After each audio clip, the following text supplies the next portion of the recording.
It was a covert operation initiated during the early Cold War years to influence the media and disseminate propaganda. The goal was to sway public opinion and counter Soviet influence by controlling the flow of information. In a nutshell, folks, their intention was to control what you thought was good and what you thought was bad. If there is one video you should watch in these hours, it's this one. Because this video is intended to help you peer through the veil, to once again understand the world that has been created for your mind. It influences your decisions. It conjures theories and conversations. It propels agendas and public opinion. It creates hatred and opposition. And it controls who you like and who you don't. The U.S. government was well aware of the power of media in shaping public perception and controlling narratives, both domestically and internationally. Do you think they ever stopped?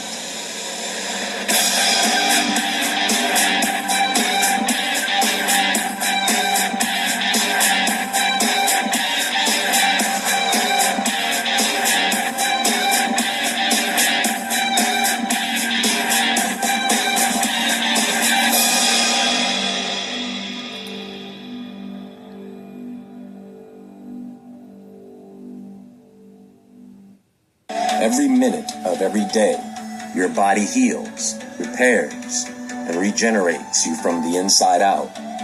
Yet everyday exposure to heavy metals and toxins builds up and blocks your body's natural abilities.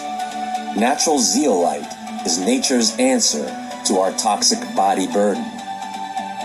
Breakthrough sound wave technology creates the world's first colloidal zeolite. Touchtone Essentials Pure Body Extra Colloidal Zeolite helps clean out the chemicals from the body with an easy-to-use spray so you can make room for healthy in your life. Click the link in the description box below to order your supply of zeolite today, because now is the time to live your best life.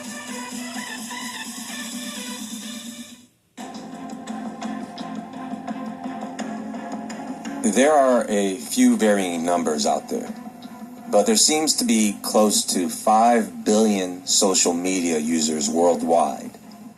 And because we can't trust the news, our governments and its agencies, we can't trust food and drug advertisements, so social media has become a necessity. Many people rely on platforms like Twitter, Facebook, and Instagram to stay updated on what's going on in the world. Where the mainstream news and publications, people have learned to take anything they say with a grain of salt. Without social media, we would have a hard time getting the truth. Or maybe that time has passed because people on social media also have no problem lying to you.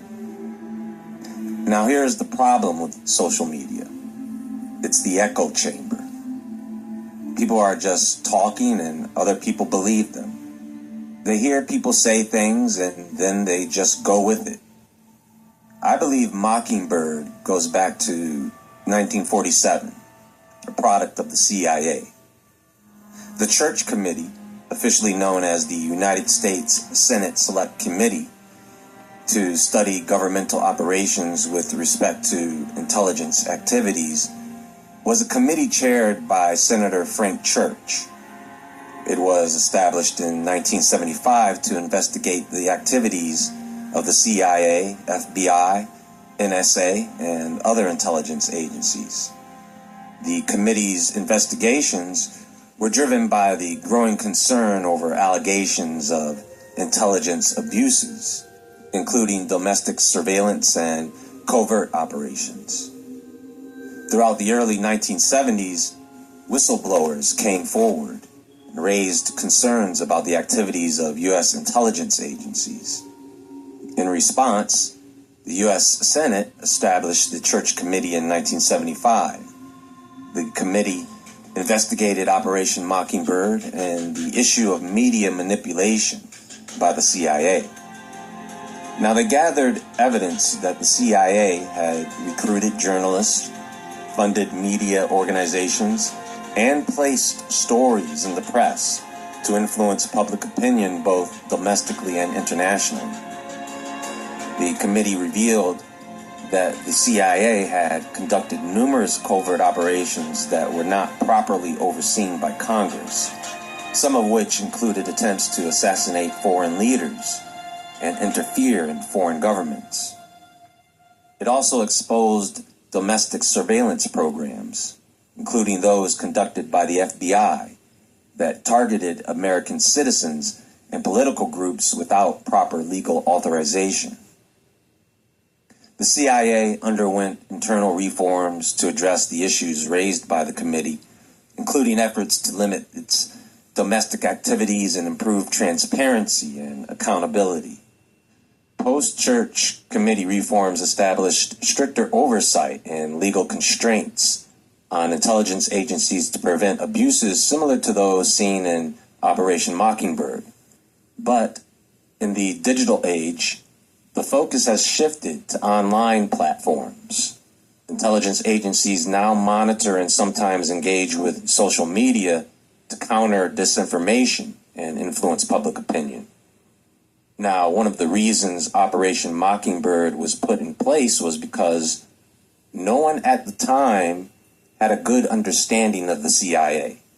And so what we knew about the CIA came from movies and television shows, the news. And so the CIA wanted to shape the public opinion about them as some type of secret. We got started with 2 lots and a vision of a treehouse center, because if we can take these blighted lots. Agency of superheroes. So in the digital age, social media and other digital platforms have become the go-to source for information. It's the place people tend to gather for public discourse and several influence operations.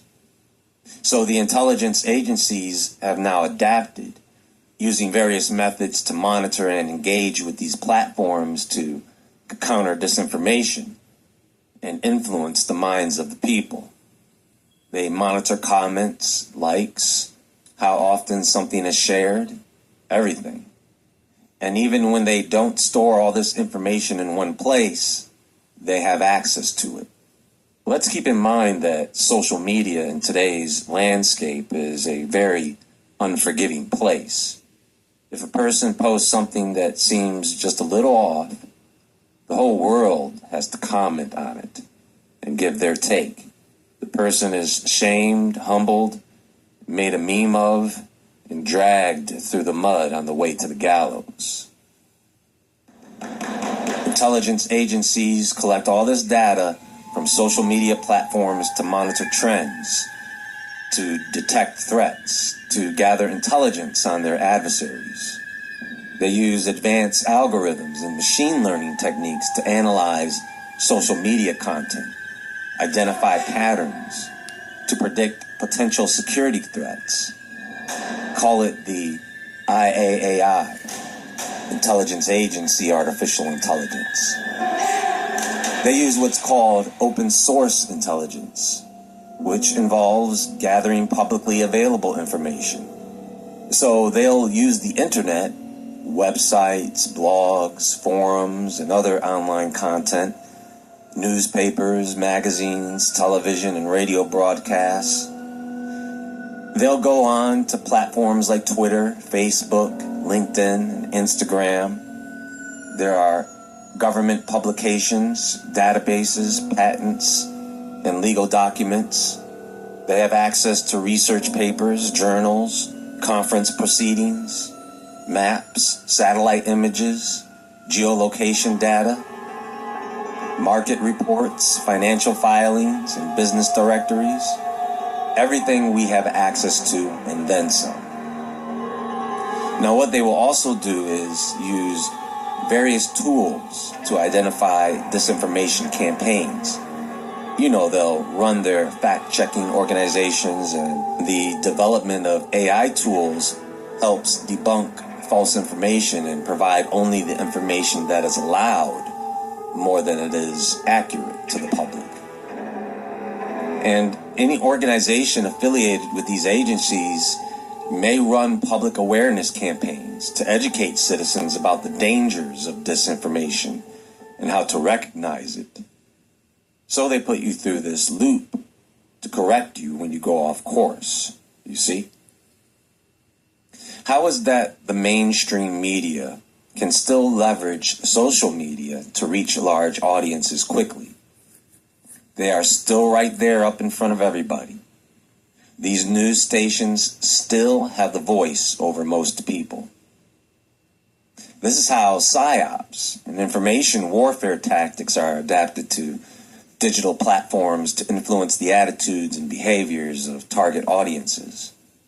And for a PSYOP, they don't really need a large platform, maybe just a few influencers, a few people that can plant seeds and infect others with ideas.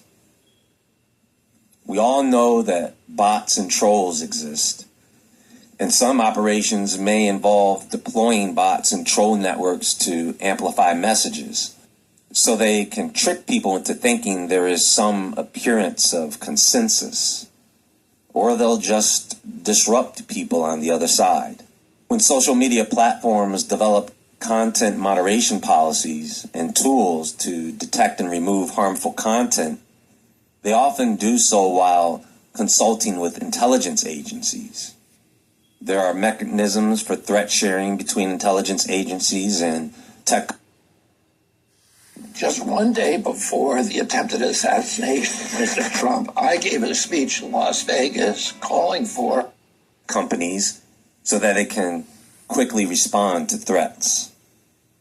So we have some privacy concerns leading to debates about the balance between security and individual rights.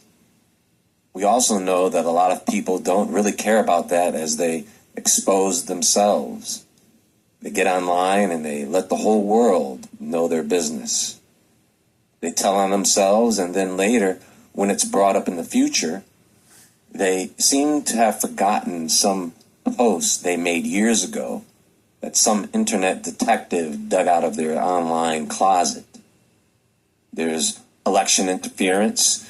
They've been using platforms for countering foreign interference in elections to stop people from influencing election outcomes. Social media is used to track and counter terrorist propaganda and recruitment efforts, with several agencies working to disrupt these networks.